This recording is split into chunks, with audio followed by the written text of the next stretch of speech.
आज हमारा जेआईबी का जो सेकंड पेपर है उसको हम स्टार्ट कर रहे हैं और स्नेहा मैम वो जेआईबी का जैसे पहले से पता है कि 60% कोर्स जो है मैम कवर करेंगे, जिसमें मॉड्यूल डी मैं कवर करूंगा क्योंकि बैंकिंग एस्पेक्ट है पूरा, और मॉड्यूल डी के अलावा जो मॉड्यूल ए है उसमें फॉरेक्स की यूनिट मैं कवर करूंगा।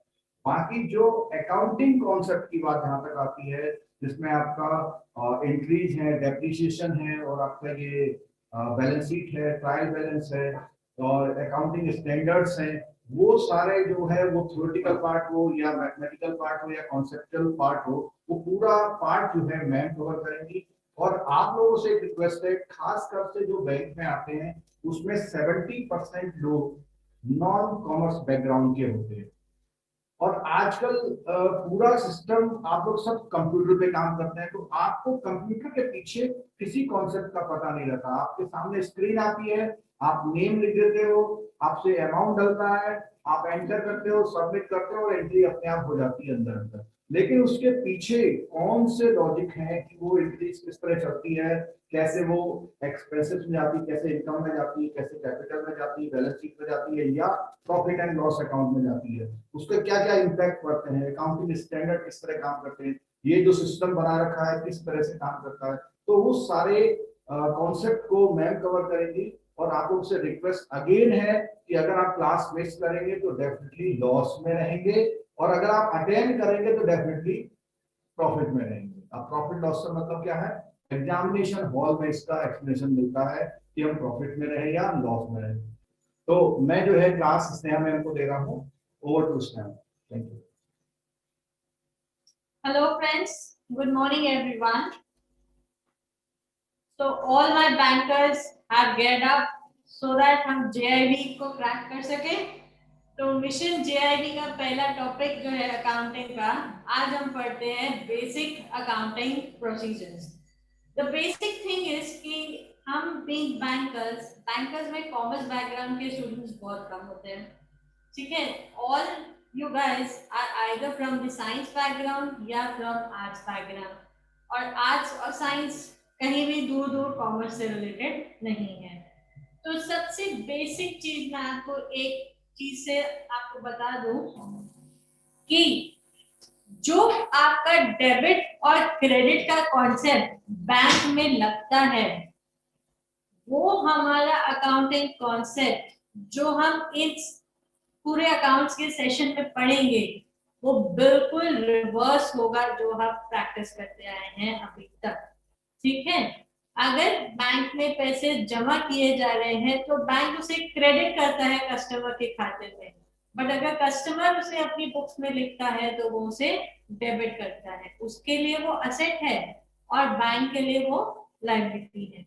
तो जब आप क्लास में बैठे तो आपसे थोड़ी सी रिक्वेस्ट ये है कि आप अपनी जो बैंकिंग वाली जो एबिलिटी है उसे थोड़ा सा साइड करके एक इमैच्योर अकाउंट स्टूडेंट की तरह बैठे, सो दैट मैं आपको बता सकूं कि एक्चुअल डेबिट क्रेडिट कैसे चलता है। Am I clear with this? चलिए, तो अब हम स्टार्ट करते हैं अपना topic, that is basic accounting procedures. Basic accounting procedures, what are the accounting concepts. हमारे अकाउंटिंग कॉन्सेप्ट्स क्या होते हैं जिनके बेसिस पे हमें अकाउंटिंग करनी है, ठीक है। Accounting is book writing. Book writing हमें करनी है सो दैट हम फाइनली क्या प्रिपेयर कर सके, बैलेंस शीट प्रिपेयर कर सके, ठीक है। अपने डेटर्स को या अपने क्रेडिटर्स को बता सके कि हमारी फर्म की फाइनेंशियल पोजीशन क्या है। तो उसके लिए हमें क्या करना है, उसके लिए हमें बेसिक ऑफ अकाउंटेंसी पता होना चाहिए, ठीक है। So first is accounting principles. What do you mean by accounting principles? They are the guideline to establish standard for sound accounting practices and procedures in the reporting the financial status of the business, ठीक है। ये topic आपकी book का topic है, तो अपनी books पे, GIB की बुक्स पे आप मॉड्यूल खोल लीजिए सेकेंड, और साइड बाय साइड उसको भी एक बार देखते जाइएगा, ठीक है। Page number 86 in my books, in your book it might be a different page number, तो आप उसे कंसीडर कर लीजिए, ठीक है। So what is it, accounting principles क्या होते हैं? They are guideline to establish standards for sound accounting practices and procedures in the reporting financial status of the business, ठीक है। बिजनेस को रिपोर्ट करने के लिए फाइनेंशियल रिकॉर्ड्स बनाना is done through accounting principle. हर एक चीज को करने के लिए प्रॉपर स्टेप्स होते हैं। फॉर एग्जांपल आपने चाय बनानी है, तो चाय बनाने के लिए सबसे पहले क्या करोगे? पतीला लोगे, उसमें पानी डालोगे, उसमें चाय पत्ती डालोगे और उसमें चीनी डालोगे, दूध डालोगे, चाय रेडी कैसे हो? जब तक आपने उसे हीट प्रोवाइड नहीं की है। तो जब तक हीट प्रोवाइड नहीं की, तो बेसिक चीज क्या हमें चाय बनाने के लिए कि हमें हीट चाहिए, वी नीड फायर। तो अकाउंटिंग करने के लिए भी हमें क्या चाहिए? अकाउंटिंग कॉन्सेप्ट चाहिए, ठीक है। So the concepts of accountancy are going one by one. Let's discuss first concept, that is cost concept. Cost concept, it says that one thing is money measurement, then is business entity concept, ठीक है। One is money measurement concept and then other is business entity concept.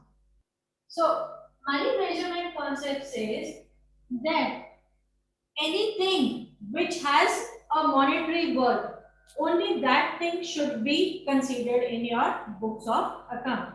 जिस चीज को हम पैसे या पैसे की वर्थ पे कन्वर्ट कर सकते हैं, हम उसी चीज को क्या करेंगे? अपनी बुक्स में इनकॉर्पोरेट करेंगे। There is business entity concept. Business entity concept says that business and the management are two different people. Person may come or go. इंसान के आने या जाने से बिजनेस के चलने पर कोई इफेक्ट नहीं पड़ता है, ठीक है। बिजनेस के चलने पर कोई इफेक्ट नहीं पड़ता, बिजनेस चलता रहेगा unless and until it is being winded up, ठीक। उसके बाद आता है रियलाइजेशन कॉन्सेप्ट।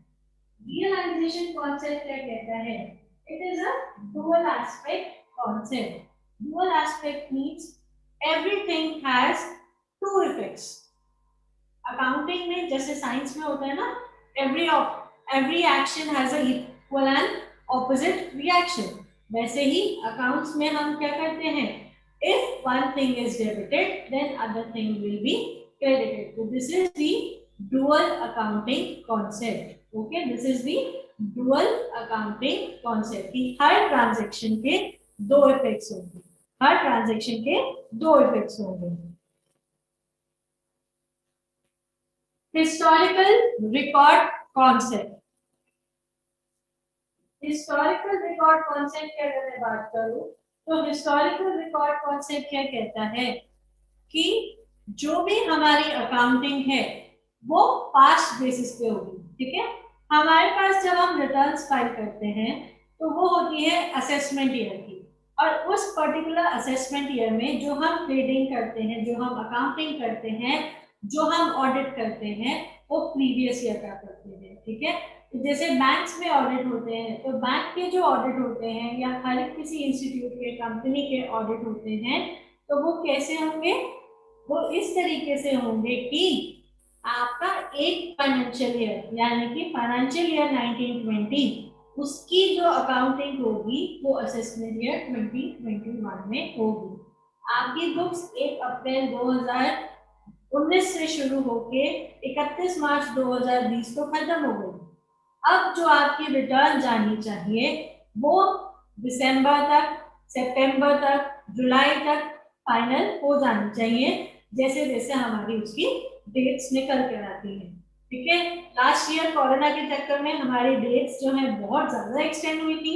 अदरवाइज नॉर्म्स क्या होते हैं कि जिन कंपनीज का ऑडिट होता है या जिन फर्म्स का ऑडिट होता है, उनकी return by the last 30th September file हो जानी चाहिए, और जिनकी इंडिविजुअल्स की रिटर्न फाइल होनी है उनके return July of the next year तक फाइल हो जानी चाहिए। ठीक है, so this is with respect to historical record concept की जो हम रिकॉर्ड मेंटेन करते हैं उसके बेसिस पे हमारी accounting. Then is going concern concept. Going concern concept के अंदर हम पढ़ते हैं matching concept and accounting period concept. Matching concept is जिस साल के एक्सपेंसेस हैं उसी साल की इनकम से वो मीट आउट होने चाहिए। अकाउंटिंग पीरियड कॉन्सेप्ट क्या कहता है कि जो आपने एक बार डिसाइड कर लिया कि आप कैलेंडर ईयर फॉलो करोगे या फाइनेंशियल ईयर फॉलो करोगे तो आप उसी बेसिस पे काम करोगे and you will not keep on changing the financial or the calendar year that is so opted by you.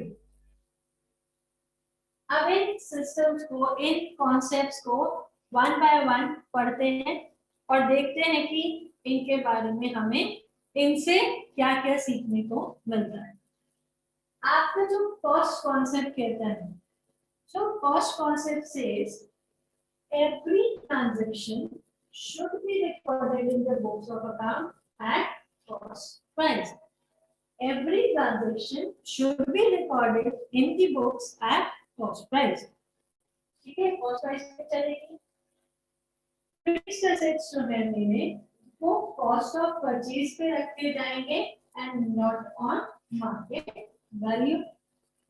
Every transaction is recorded with present value and not future value. किसी भी transaction की future value को consider नहीं करेंगे, हमेशा उसकी present value को, आज की वैल्यू को कंसीडर करते हुए चलेंगे। Then ignore unrealised gains. जो भी प्रॉफिट है जो अभी तक रियलाइज नहीं हुआ है उस प्रॉफिट को कंसीडर नहीं किया जाता।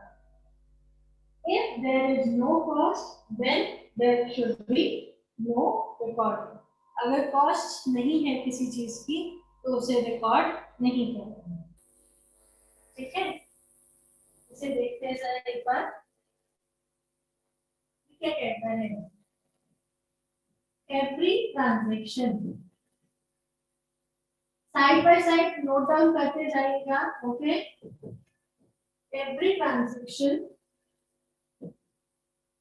which has a cost associated should be recorded in books.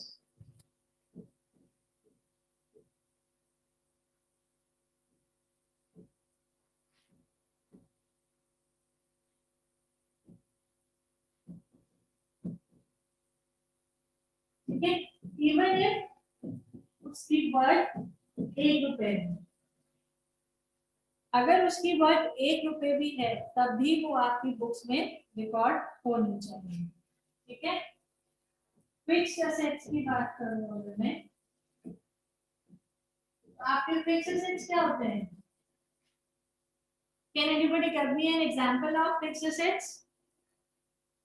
What do you think is a fixed asset? Building, machinery, okay. Plant and machinery, okay. Anybody else?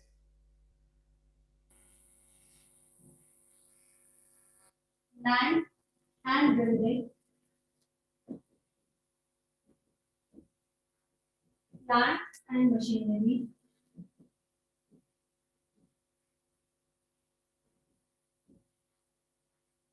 Furniture and fixture.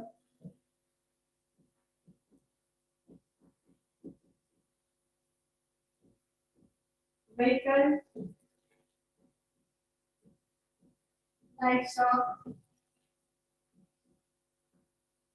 All these are categorized as your fixed assets.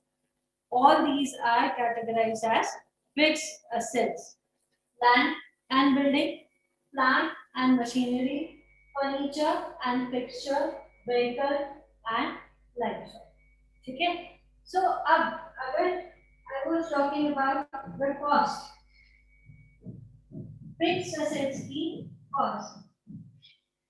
ध्यान से सुन लीजिएगा, ये concept आगे depreciation के topic में भी levy किया जाएगा, तो इसलिए थोड़ा ध्यान से कान खोल के, ठीक है।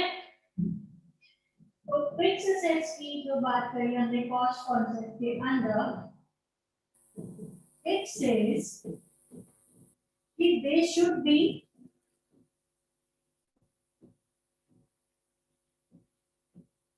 recorded at cost of purchase.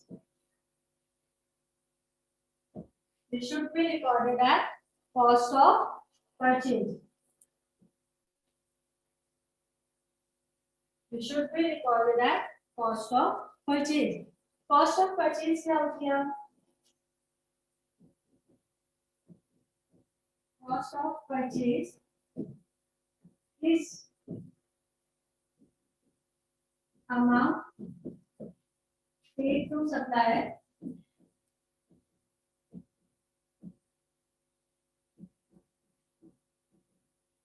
plus transportation charge plus installation charge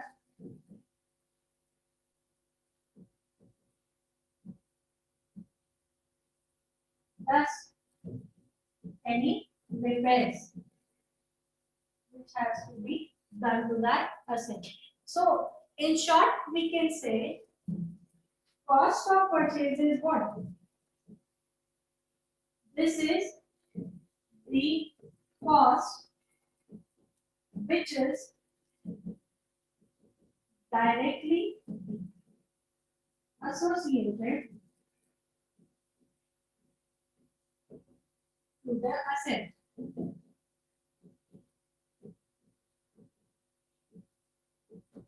Am I clear to all?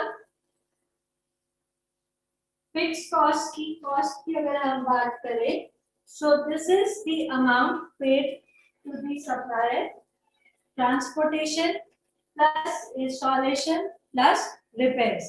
ठीक है? तो अगर मैं इसके बारे में बात करूं, तो what does it mean? ये मेरी cost of the asset से directly associate करेंगे, ठीक है?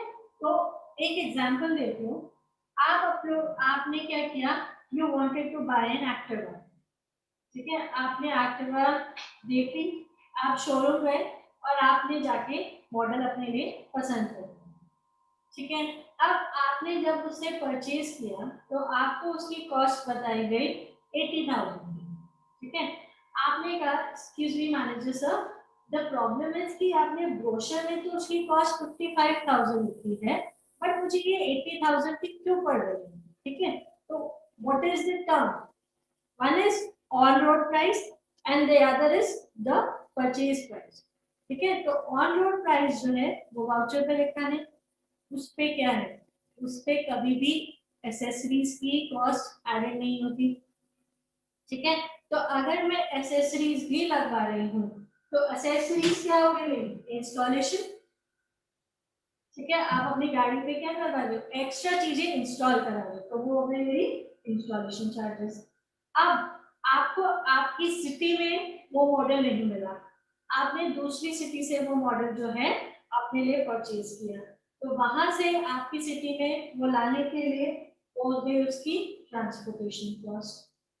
जो आपकी ऑन रोड कॉस्ट थी वो आपका हो गया example amount paid to the supplier. तो इन तीन चीजों को जोड़कर क्या बन गया? मेरा कॉस्ट ऑफ परचेज। तो अगर आप अपनी बुक्स मेंटेन करते हो तो आपकी एक्टिवा की कॉस्ट 80,000 आएगी, 60 या 61,000 नहीं आएगी। Is the example clear to all? Give me a quick reply. No doubts, I guess. Okay, there is no doubt. चलिए, so अब हम यहाँ से cost concept से आगे बढ़ते हैं. We move on to money measurement concept. Money measurement concept says every transaction should be recorded if it has a monetary worth. ठीक है? चाहे 1 रुपया ही हमने खर्च करना किया हो पेंसिल खरीदने के लिए भी, तो वो भी आपकी बुक्स में इनकॉर्पोरेट किया जाएगा। ठीक है, health of the proprietor not taken into books of account. Health here means the financial health. We are not bothered about his physical appearance, or his well-being. What we mean here is the financial status or the financial well-being of that person. ठीक है, रिलायंस जियो की success has nothing to do with Mukesh Ambani. Okay, he is the owner, he is the proprietor, but if tomorrow Reliance Jio is no more successful, then that does not mean that Mukesh Ambani has become unsuccessful. Okay, because he is not only established because of Jio. There are other things which are going simultaneously with that. ठीक है, सो उस proprietor की health का business पे कोई effect नहीं होता है। Then inflation and deflation in the value of assets is not considered. इसे आपको एक्सप्लेन करती हूँ। एक्टिवा जो मैंने खरीदी, it was bought for 50,000. अब उसका जो प्राइस है, वो प्राइस रिड्यूस्ड टू 75,000, क्योंकि वो मॉडल जो आपने खरीदा था वो पुराना हो गया और अब नया मॉडल आ गया। ठीक है, तो अब जो एग्जिस्टिंग मॉडल है उसका प्राइस रिड्यूस हो गया, या फिर उसमें इंप्रूवमेंट हुआ, कुछ टेक्नोलॉजी अपग्रेड हुआ, तो प्राइस जो है उस सेम मॉडल का इंक्रीज हो गया और अब उसकी कॉस्ट हो गई। बट आप तो 80,000 पे उसे परचेज कर चुके हो, अपनी बुक्स में उसे रिकॉर्ड कर सके हो, तो इन दोनों चीजों का, इन दोनों वैल्यूज का आपकी बुक पे कोई असर नहीं होना चाहिए। अगर आप फ्लक्चुएशन ऑफ द एसेट की वैल्यू को कंसीडर करते हो तो होगा क्या कि आप कभी भी जो इसकी रेजिडुअल वैल्यू है, जो इसकी रेजिडुअल वैल्यू है, वो कभी भी डिटरमाइन नहीं कर पाओगे। आप इस पे कभी भी प्रॉपर डेप्रिसिएशन नहीं चार्ज कर पाओगे, क्योंकि यू आर मोर कंसर्न कि वैल्यू बढ़ रही है या घट रही है। ठीक है, तो इन्फ्लेशन और डिफ्लेशन हमें कंसीडर नहीं करना है, क्योंकि हमें क्या चाहिए, रेजिडुअल वैल्यू चाहिए। जब उसकी लाइफ खत्म हो जाएगी उसके बाद उसे डिस्कार्ड करने के लिए, और हमें उस पर प्रॉपर डेप्रिसिएशन लगाना है। तो इसलिए हमें इस इन्फ्लेशन और डिफ्लेशन को कंप्लीटली इग्नोर करके चलना है। Then moving on to the next concept, business entity concept. Business entity concept says that the entity of the proprietor from that of the business is different. Okay, separate है, proprietor अलग है और business अलग है। Therefore, capital contributed by the owner becomes liability of the business. अब इस बात को आपको एक्सप्लेन करती हूँ। जो शेयर होल्डर्स हैं, they are owner of the business.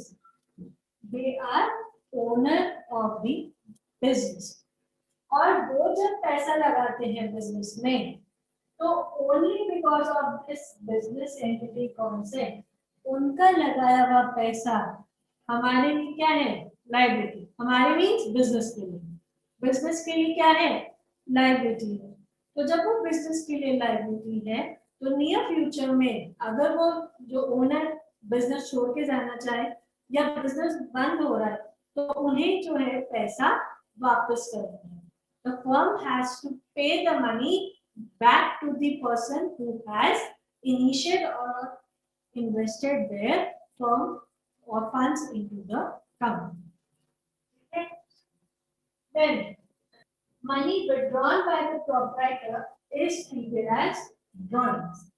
तो अगर वो इंसान जिसने फॉर्म में पैसा लगाया अगर वो अपने पर्सनल यूज के लिए पैसा निकाल के ले जाता है बिजनेस से तो वो उसकी ड्रॉइंग्स मानी जाती है।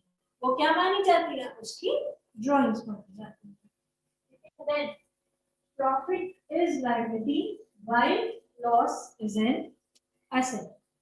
अगर बिजनेस में प्रॉफिट हुआ तो प्रॉफिट जो है सबको डिस्ट्रीब्यूट हो जाएगा, ठीक है। जो रिजर्व्स मेंटेन करने हैं वो रिजर्व्स मेंटेन किए जाएंगे, उसके बाद जो है प्रॉफिट जो है डिस्ट्रीब्यूट कर दिया जाएगा। बट इन केस अगर लॉस होता है तो क्या करेंगे, इन केस अगर लॉस होता है तो हम उस लॉस को डिस्ट्रीब्यूट नहीं करेंगे और फर्म को उसके साथ खुद ही बेयर करना पड़ेगा। It has to contain situations के near future में losses ना हो। I know that future is uncertain, but हम अपनी तरफ से इतना खुद को strong करके चले कि हमें future में losses ना झेलने पड़े, ठीक है। Then moving on, next is realization concept.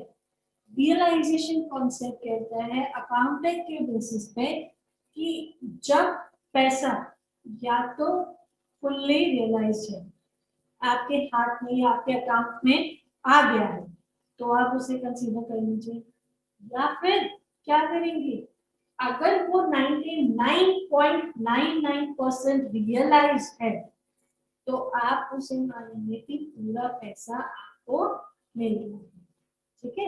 जैसे कि मान लीजिए आपके जो कॉन्ट्रैक्चुअल बेसिस पे काम चलते हैं, ठीक है, जो आपके ये इतने सारे जो हाईवेज बनते हैं, डैम्स बनते हैं, ये लॉन्ग रन प्रोजेक्ट्स हैं, ठीक है। अभी लॉन्ग रन प्रोजेक्ट्स हैं तो इसमें आपने कभी देखा होगा कि आपने कभी गौर किया हो तो जो पिलर्स इरेक्ट किए जाते हैं या जो स्लैब्स डाले जाते हैं तो उनपे क्या होता है, उनपे एक स्पेसिफाइड डेट डाली जाती है।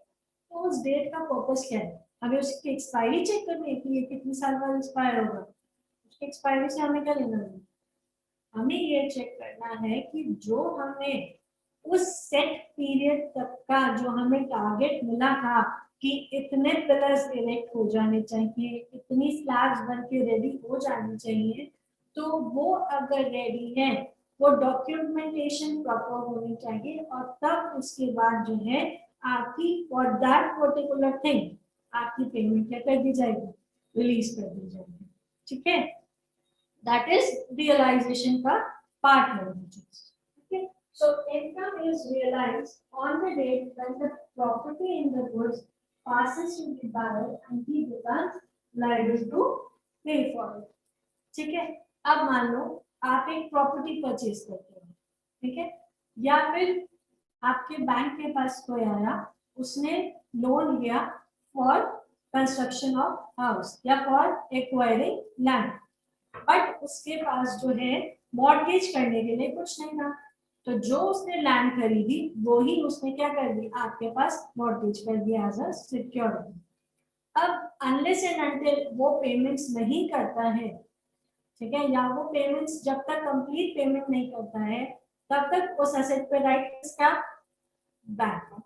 बिकॉज अगर वो डिफॉल्ट करेगा तो बैंक उस प्रॉपर्टी को अपने अंडर लेके उसे सेल कर सकता है या व्हाटएवर इट फील्स लाइक, जो भी आपके नॉर्म्स हैं। बट द वेरी डे जब वो सारी इंस्टॉलमेंट्स पे कर देगा अलॉन्ग विद द प्रिंसिपल, उस दिन बैंक की जो उस पे ओनरशिप है जो टेम्परेरी है वो सीज हो जाएगी और वो कस्टमर के हाथ में जो प्रॉपर्टी की ओनरशिप है वो ट्रांसफर हो जाएगी and he is liable to do whatsoever he feels like with that land. So income के साथ भी वही होता है, आपकी सैलरी इज योर इनकम, और जब तक आपको वो सैलरी नहीं मिल जाती तब तक आप खर्चे नहीं कर सकते। I know we are gifted with one thing that is credit card, but हम उसके बेसिस पे भी इनकम तो चाहिए ना। क्रेडिट कब तक लेके चलते रहोगे, एट अ पर्टिकुलर स्टेज आपको उसे भी तो पे करना है। तो जब तक मेरे हाथ में इनकम नहीं होगी तब तक मैं उसके बेनिफिट्स यूज नहीं कर पाऊंगी। So income is realised when the property in the goods passes to me and he becomes liable to pay। ठीक है, आपके जो एम्प्लॉय हैं उन्होंने आपके नाम पे सैलरी डिडक्ट करके आपके बैंक में वो डिपॉजिट कर दी। ठीक है, he said कि your salary has been credited to your bank account। अगर आपकी स्टेटमेंट में तो दिख ही नहीं रहा, so how can you believe कि he is telling the truth? unless and until क्योंकि पैसों के मामले में तो हम सबके दिल जो थोड़ा थोड़ा धक धक करने शुरू हो जाते हैं। ठीक है, तो उस केस में हमें क्या होता है कि जब तक हमारे पास वो पहुंच नहीं गए तब तक हम सेटिस्फाइड नहीं होते। एम आई राइट और नॉट? चलिए लेट्स कंटिन्यू। ओके, तो अब आते हैं इसी अपने रियलाइजेशन कॉन्सेप्ट को आगे बढ़ते हैं। Future incomes are not to be considered. आपके ग्रैंडफादर ने या ग्रेट ग्रैंडफादर ने विल बनाई थी कि आप जब 21 साल के हो जाएंगे तो उनकी प्रॉपर्टी का 20% आपको दे दिया जाएगा। ठीक है, आप 19 साल के हो गए और आपने अभी से प्लानिंग करनी शुरू कर दी है कि यार मेरे पास पैसे आने वाले हैं and I want to buy this, I want to do this, I want to this, I want to do this, but कुछ ऐसा हो गया कि वो पैसा आपके पास ट्रांसफर ही नहीं हो, सारे प्लान्स पानी हो गए, तो what is the use of it? तो उस चीज की खुशी तब तक ना मनाओ जब तक वो चीज हो नहीं जाती। तो इनकम फ्यूचर में होने वाली है, अभी हुई नहीं है, तो जब होगी तब उसे डील करना, अभी उसके बारे में सोच के एक्साइट होना, दिमाग खराब करना is not a good option. Goods sold on approval to be recorded at cost and not to be included in sales। अब लेमन बिजनेस की भाषा में आगे आ जाते हैं। आप अपने परचून वाले के पास गए, आपने उससे सामान खरीद लिया, आपका 20 सालों से आप उसके पास से सामान खरीदते बेचते हो। ठीक है, अब क्या हुआ, उसने आपको सामान बेच दिया बट आपने उसे पेमेंट नहीं की, आपका खाता 6 महीने तक पेंडिंग चलता रहता है, आप उसे पेमेंट नहीं करते। तो अगर वो इन द मीन टाइम अगर अपनी बुक्स बनाता है, अपनी बैलेंस शीट बनाता है, प्रॉफिट एंड लॉस बनाता है, तो वो कभी भी उस गुड्स को क्या नहीं करेगा, सेल में कंसीडर नहीं करेगा, क्योंकि उसके अगेंस्ट उसे पैसा अभी तक मिला नहीं है। और जो उसकी जो बुक्स है या जो उसकी वर्क है उसमें से जो कम हुआ वो कौन सा पोर्शन कम होगा, ओनली दैट पोर्शन जो उसने खुद एक्वायर करने के लिए पे किया है। अब ये सोचो, उसने वो चीज 100 रुपए की दी, आपको उसकी कॉस्ट बताई 150 रुपए, अभी आपने उसे 150 रुपए दिए नहीं है उस चीज के, तो अभी वो कैसे दिखा सकता है या कैसे बता सकता है कि आप उसे कितने दोगे, क्योंकि उसे ये भी पता है कि आप जरूर मोल भाव करोगे। तो वो अभी 100 रुपए पे ही दिखाएगा but not under the category of sales, वो दिखाएगा उसे goods sold on approval basis. ठीक है, then earning process should either be complete or near completion। ये मैंने आपको बताया था एग्जांपल देके किस चीज का, आपके construction of dams and bridges का। ठीक है, कि जब आपको जो टारगेट दिया गया है अगर वो आपका टारगेट कंप्लीट हो जाता है तभी आपको उसके रिस्पेक्ट में जो काम है, जो इनकम है वो रिलीज कर दीजिए। तो आगे बढ़ते हैं, dual aspect concept। Dual aspect concept says every transaction has double effect, one is debited and the other is credit, ठीक है। एक इफेक्ट डेबिट होगा और दूसरा क्रेडिट होगा, और इसी इफेक्ट की वजह से क्या बनकर आता है, हमारी इक्वेशन बनकर आती है that assets are equal to capital plus liability. This is your balance sheet. Balance sheet में एक तरफ होते हैं आपके fix assets plus current assets, और एक तरफ होती है आपकी कैपिटल और एक तरफ होती है लायबिलिटी।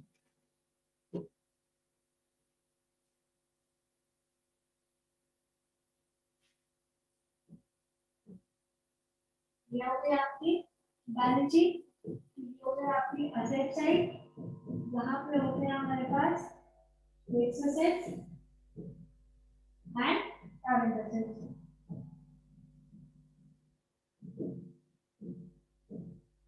और यहाँ हमारे पास होती है कैपिटल और यहाँ होती है हमारे पास करंट, ठीक है। और इन दोनों साइड्स का टोटल क्या होना चाहिए, बराबर होना चाहिए, तभी हमारी बैलेंस शीट जो है टैली होना चाहिए।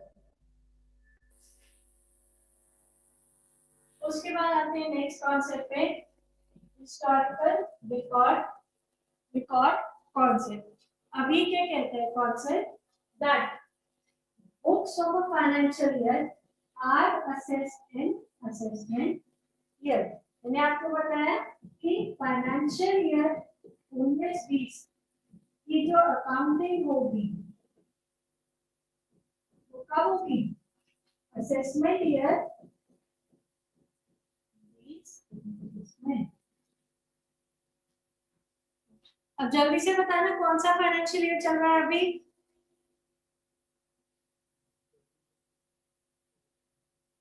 2021। ओके गुड, मींस सबको पता है कि हम कौन से फाइनेंशियल ईयर में चल रहे हैं, ठीक है।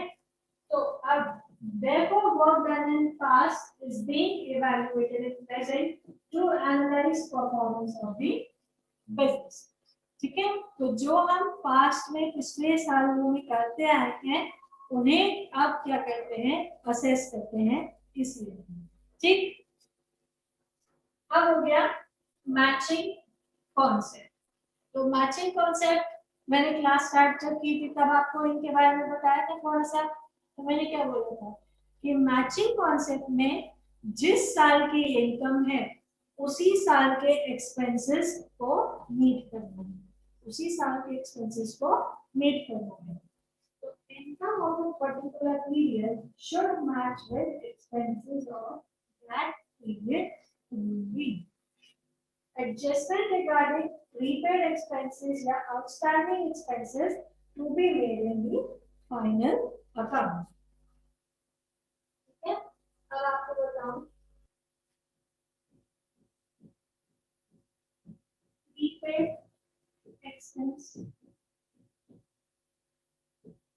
और एक टर्म हो गई outstanding expense। एक्सपेंस मीन्स हमारा खर्चा, एक प्रीपेड है एक आउटस्टैंडिंग है। अगर प्रीपेड की बात करती हूँ तो ये मेरे लिए एसेट है, ठीक है। और अगर आउटस्टैंडिंग की बात करती हूँ तो ये मेरे लिए बिजनेस के लिए लायबिलिटी।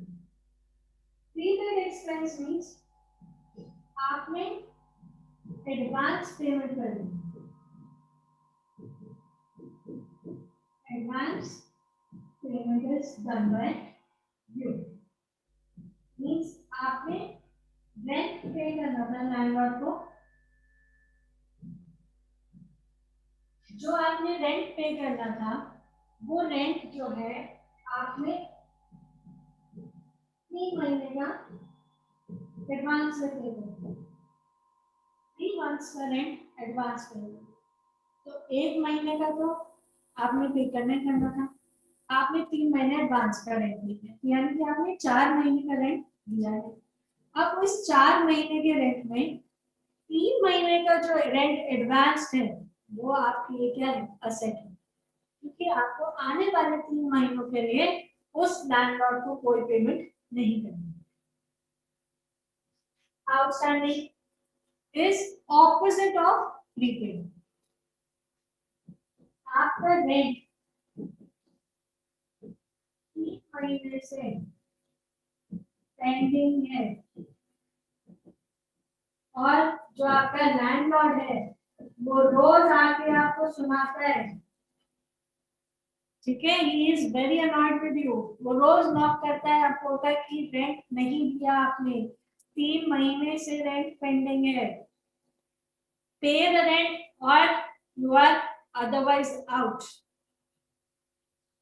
सो दिस इज, ये सुन के क्या हो जाता है, बर्डन आता है दिमाग पे, तो जिस चीज का बर्डन है वो हमारी क्या है, liability. Clear with prepaid and outstanding expenses? Next, going concern concept. जब बिजनेस एस्टैब्लिश किया जाता है, जब किसी फॉर्म को बनाया जाता है,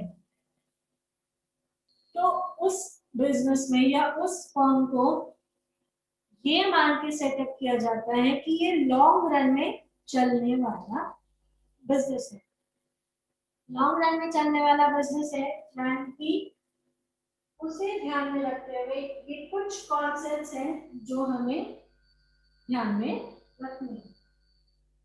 business is considered ongoing process, therefore transaction should be recorded accordingly.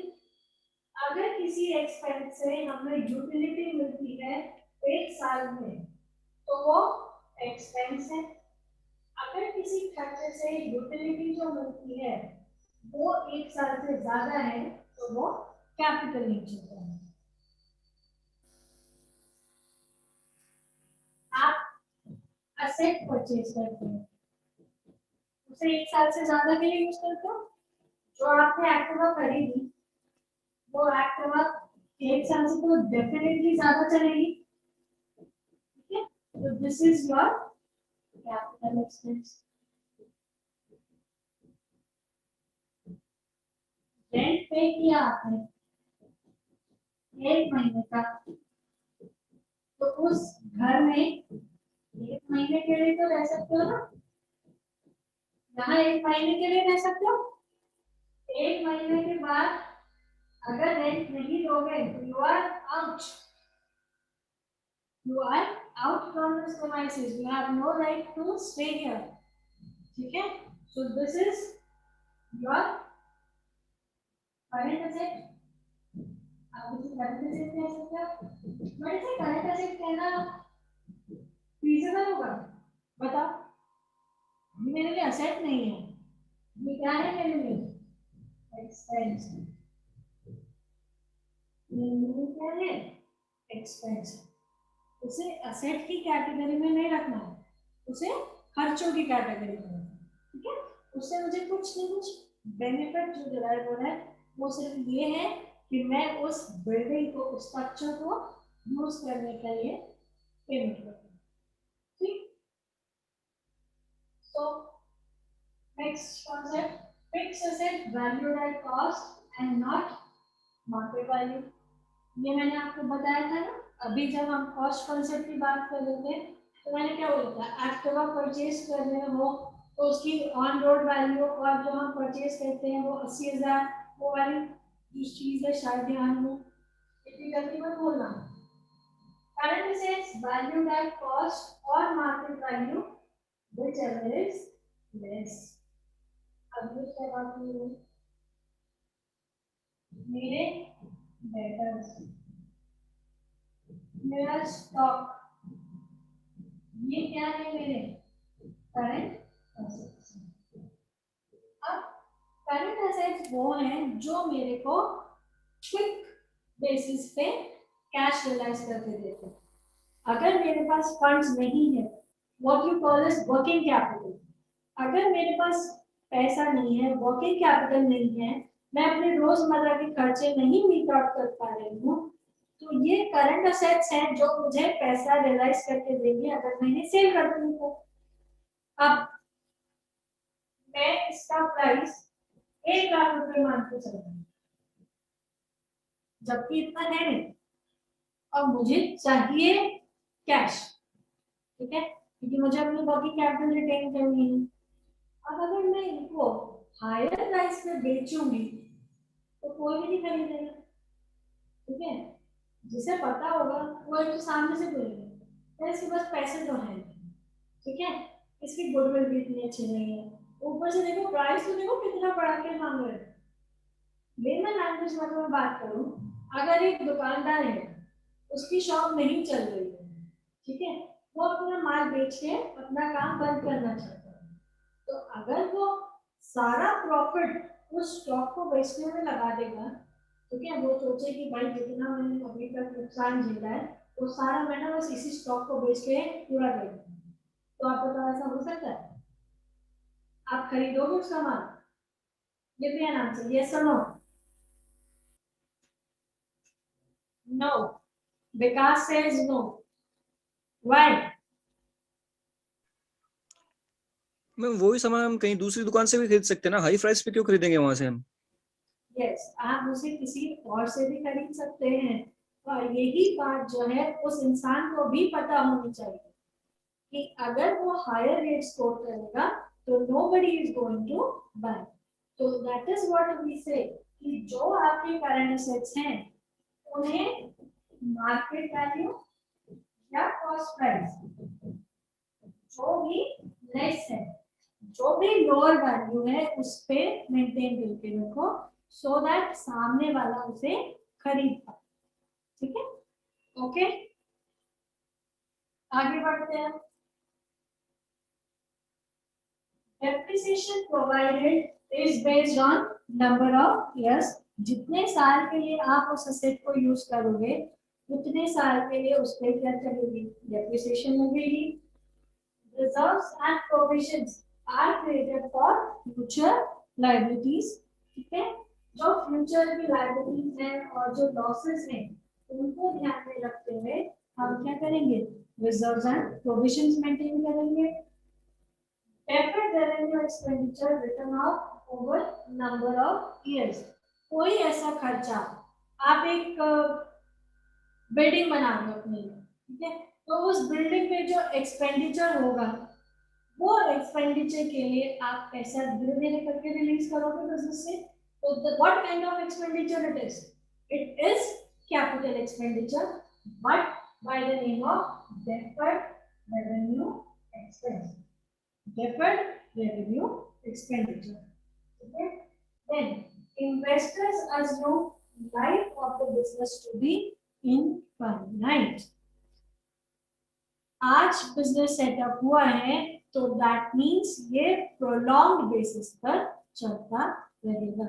So this is the concept of going concern concept. एक बार नीचे से गो थ्रू कर लीजिए पॉइंट्स को। ऑनगोइंग प्रोसेस है, फिक्स्ड असेट्स की वैल्यू कॉस्ट पे या मार्केट वैल्यू जो भी रिड्यूस्ड होगा उस पे रखी जाएगी। करंट एसेट्स की वैल्यू जो है कॉस्ट और market value whichever is less को ध्यान में रखेंगे। डेप्रिसिएशन नंबर ऑफ इयर्स के बेसिस पे प्रोवाइड होगा। Reserves and provisions future liabilities के लिए होंगे। डेफर्ड रेवेन्यू एक्सपेंडिचर्स जो है राइट ऑफ होंगे नंबर ऑफ द इयर्स के बेसिस पे, और इन्वेस्टर्स का अजम्पशन है लाइफ ऑफ द बिजनेस क्या होगी, NS accounting period concept. Accounting period concept is only one single thing कि जो फाइनेंशियल ईयर 1920 अगर आप उसकी ऑडिटिंग कर रहे हो तो सारी बुक्स, सारे लेजर्स, सारी आपकी जो कैश बुक्स है, पेटी कैश बुक्स है, वो सारी की सारी इसी पीरियड से रिलेटेड होनी चाहिए। जो इनकम और एक्सपेंसेस है वो भी इसी पीरियड के होने चाहिए। जो असेट्स एंड लायबिलिटीज है वो भी इसी पीरियड से रिलेटेड है जिनको हम इवैल्यूएट करेंगे। ठीक है, तो this is accounting period concept. इसके बाद हम चलते हैं conventions of accounting. What are the accounting conventions? 4 accounting conventions हैं। One is full disclosure, conservatism, consistency and materiality. First की अगर मैं बात करूं, फुल डिस्क्लोजर। फर्स्ट डिस्क्लोजर क्या कहता है? Pass all necessary journal entries, do not hide anything. कोई भी चीज हिडन नहीं होनी चाहिए। There should be no fact that should be hidden. Secret reserves should not be maintained. There should be no secret reserve that should be maintained. अगर आपने profit में से कोई पैसा रिजर्व्स एंड सरप्लस में डाला है तो दैट मीन्स आपने शेयर होल्डर्स का राइट रिड्यूस किया है, क्योंकि shareholders have the right to reduce take away the profit shares. अगर आप उनको प्रॉफिट नहीं दे रहे हो तो दैट मीन्स आप उनके प्रॉफिट के शेयर को क्या कर रहे हो? रिवोक कर रहे हो। तो वो रीजन ऐसा होना चाहिए कि वो रिवोकेशन के लिए आपको रोके। ठीक है, there is the convention of conservatism. Consider and make provision for all the possible losses and profits, anticipations to be ignored.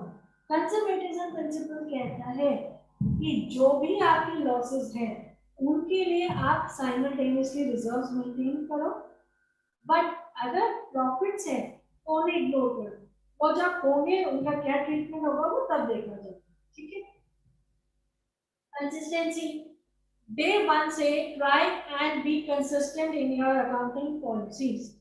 अगर आपने पिक किया है कि आप अकाउंटिंग 1 जनवरी से लेकर 31 दिसंबर तक करोगे, दैट मीन्स आप कैलेंडर ईयर फॉलो करोगे, तो उस केस में आपको कम से कम एक पीरियड के लिए उसे फॉलो करना ही करना है।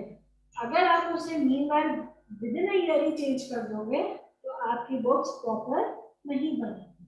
ठीक है, अगर आपने डेप्रिसिएशन का मोड एसएलएम ना पिक करके डब्ल्यूडीवी पिक किया, SLM is straight line and WDV is written down by the, तो अगर आपने ये दोनों मेथड ना पिक करके कोई तीसरा मेथड ऑप्ट किया तो उसका रीजन देना है।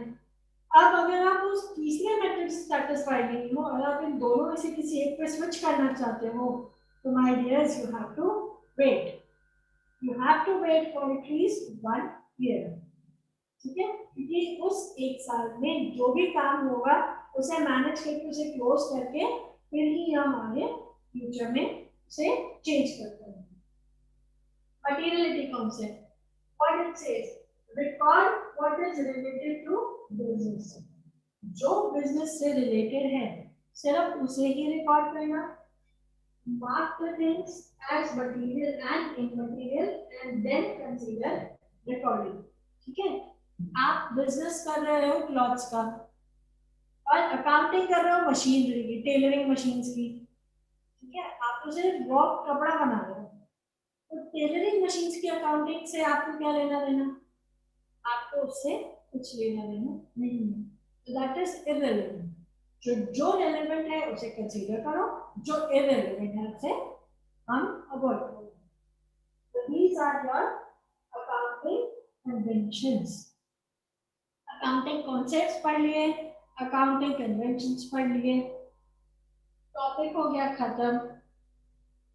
क्वेरीज है तो लेट्स डिस्कस करते हैं। Giving you 5 minutes for the discussion. So जो भी क्वेरीज हैं प्लीज अपने हैंड रेज करते जाइए एंड 1 by 1 मैं आपके नाम रिकॉल करके फिर आप अपनी क्वेरीज ले सकते हैं। ठीक है, चलिए।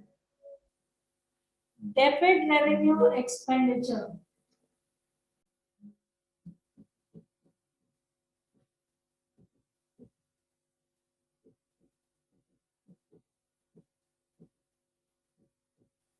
डेबिट रेवेन्यू एक्सपेंडिचर की अगर मैं बात करूं तो इसका एक आपको एग्जांपल और बता दूंगी। बिजनेस से थोड़ा सा हटके, बट थोड़ा सा जब आप रिलेट कर पाओ। मान लो आपने एक insurance policy Lee,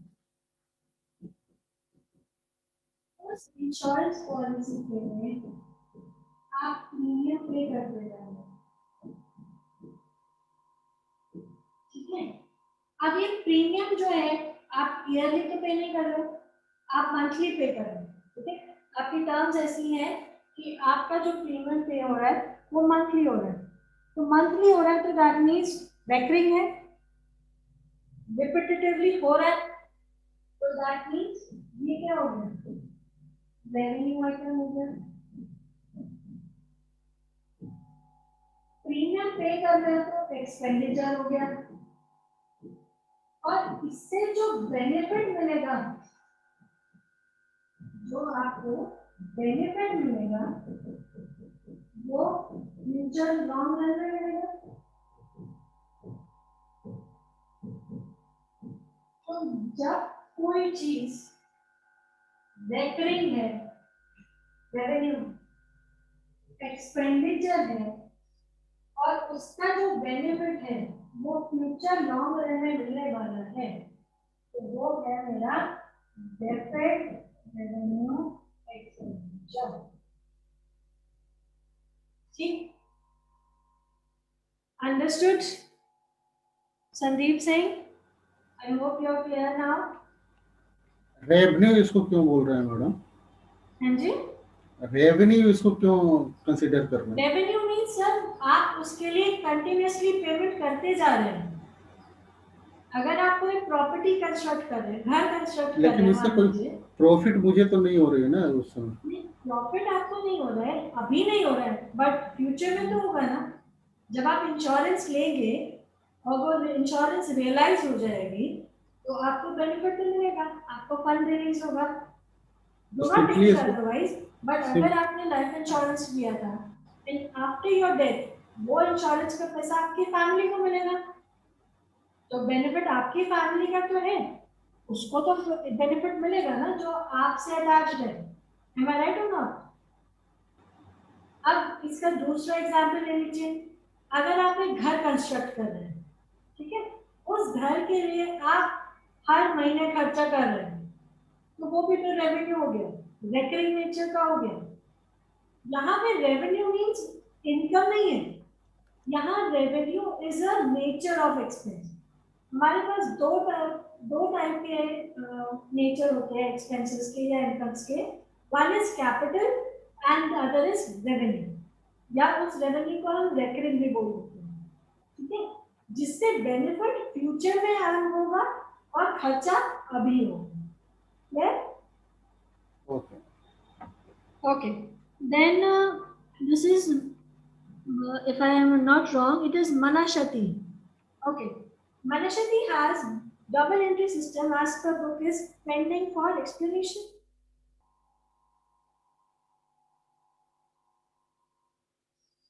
This is dual aspect concept, this is double entry concept. Dual aspect concept is otherwise known as double entry concept.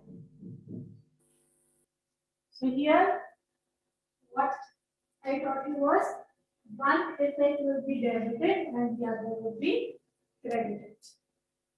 Okay, only this is the simple what I can explain you about double entry system. If one thing is debited, then the other would be credited. Okay. Any other doubts? Principle of conservatism. Principle of conservatism, जब आपको एक बार धोखा हुआ, ठीक है, जब आपको एक बार किसी ने ठगा, तो अगली बार उस धोखे से बचने के लिए क्या करते हो, सोच समझ के एनालाइज करते हो, ठीक है। एक एग्जांपल आपके डेली रूटीन से रिलेटेड, आपका बैंक का कस्टमर जो आपसे लोन लेकर गया, ठीक है, उसने इनिशियली तो इंस्टॉलमेंट्स पे करी, बट बाद में उसने क्या हुआ, या तो डिले करना शुरू कर दिया या इंस्टॉलमेंट स्किप करनी शुरू कर दी, मीन्स उसने इंस्टॉलमेंट्स टाइमली पे नहीं, तो उसका जो है क्रेडिट स्कोर कम हो, गुडविल कम हो गई, तो नेक्स्ट टाइम जब बैंक उसे लोन देगा तो हैप्पीली दे देगा, ओ सर आप आइए, आप तो मेरे पुराने कस्टमर, प्लीज लोन ले लीजिए हमसे, होगा ऐसा? जो आपका रिकवरिंग एजेंट होगा सबसे पहले वही बोलेगा, सर इसे मत दो लोन, ये बहुत रुलाता है, इससे बार बार जाके पैसे मांगने पड़ते हैं, देता भी नहीं। Am I right or wrong? Ruby, am I right or wrong? तो आप क्या करेंगे? उस चीज को पहले ही सोच के चलेंगे। You will protect yourself, you will reserve yourself. So that is the principle of conservatism. हमने वो कहावत सुनी होगी कि दूध का जला छाछ भी फूक फूक के पीता है, करेक्ट? तो जब आपको एक बार धोखा मिल चुका है, एक कस्टमर आपको चीट कर चुका है, तो आप उसे लोन देंगे या नहीं देंगे? बताइए, देंगे या नहीं देंगे? नहीं देंगे, बिल्कुल नहीं देंगे। ठीक है, so this is the principle of conservatism. तो बैंक बुक्स में आप क्या करना है, बैलेंस शीट में या कंपनी को क्या करना है, एक उसका डेटर, डेटर वो होता है जो हमसे गुड्स खरीदता है, हम उसे सेल करते हैं, ठीक है? Debtor is to whom goods are sold. अब वो मुझसे 1 लाख के गुड्स ले गया, उस 1 लाख के रिस्पेक्ट में उसने मुझे 20,000 फिलहाल पे कर दिए, 80,000 रुपए अभी भी क्रेडिट पे उधार किसी को, ठीक है? और वो क्या हो गया, बैड डेट हो गया। बैड डेट हो गया मीन्स वो बंदा गायब हो गया, मेरा सामान लेके चला गया, 20,000 उसने मुझे दिए हैं, 80,000 का कोई अता पता नहीं। मैंने उसके एड्रेस पे जाके ढूंढा, वो वहां नहीं मिला, ऑफिस गई, वहां पे भी नहीं था, ठीक है? अब वो 4-5 साल बाद दोबारा मेरे पास आके सामान खरीदना चाहता है, तो क्या मैं उसे कुछ बेचूंगी? बताइए। जो इंसान मेरे 80,000 रुपए लेके भाग गया, तो मैं उसे गुड्स दूंगी? नहीं मैडम, पहले तो पुराने वाले पैसे हैं वो लेंगे उनसे। पहले उससे पुराने पैसे रिलीज करेंगे, ठीक है? तब तब भी रिलीज करने के बाद भी क्या उसे बेच दोगे गुड्स? उसकी गुडविल क्या होगी आपकी नजरों में? जीरो। जो आपके 80,000 लेके भाग सकता है, वो हो सकता है उससे ज्यादा भी लेके भाग जाए, राइट और रॉन्ग? तो हम क्या करेंगे, उसे सेल नहीं करेंगे। ये तो एक तरीका हो गया कंजर्वेटिज्म का। दूसरा तरीका कंजर्वेटिज्म का क्या हुआ,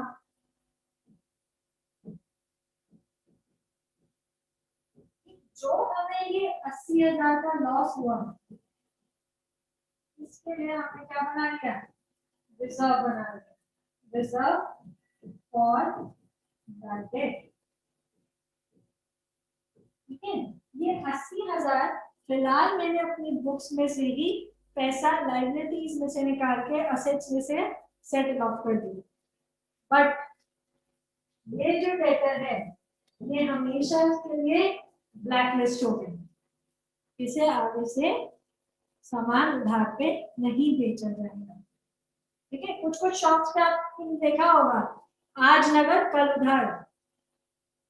what do you mean by that? वो पहले ही कंजर्वेटिज्म प्रिंसिपल फॉलो करके चलते हैं कि भाई आज ही पैसा ले लो, कल पता नहीं पैसा आएगा या नहीं।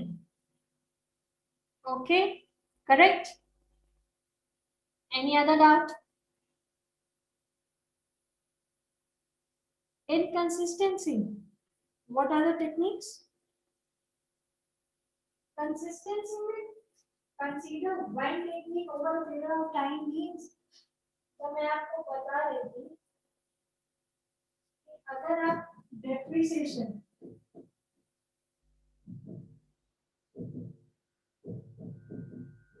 straight line method से अप्लाई कर रहे हो और और आपके असेट की लाइफ 5 साल। तो इस 5 साल तक इसी मेथड को फॉलो करो, कंसिस्टेंसी रखो। क्यों? अगर आप मेथड चेंज करते रहोगे, पहले साल आपने एसएनएम रखा, फिर दूसरे साल आपने डब्ल्यूबीडी रखा, फिर तीसरे साल आप फिर एसएनएम पे स्विच हो गए, फिर फोर्थ और फिफ्थ ईयर में आपने फिर डब्ल्यूबीडी रखा। तो इस केस में क्या होगा, आपकी 5 साल के बाद जो रेजिडुअल वैल्यू होगी वो एक्यूरेट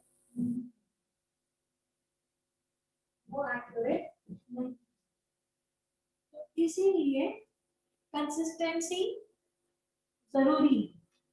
ठीक है, चाय बनाने के लिए जो बेसिक स्टेप्स हैं वो बेसिक स्टेप्स सेम ही रहेंगे। ठीक है, अगर आप उनमें कंसिस्टेंसी नहीं रखोगे तो आपका जो आउटकम है वो सेम नहीं है। Anything else? Immateriality in material convention. आप बिजनेस कर रहे हो क्लॉथ का, आप अकाउंटिंग कर रहे हो टेलरिंग मशीन की।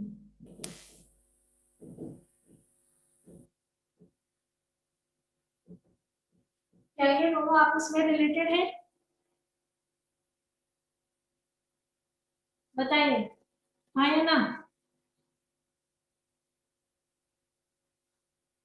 आपका काम कपड़ा बनाना है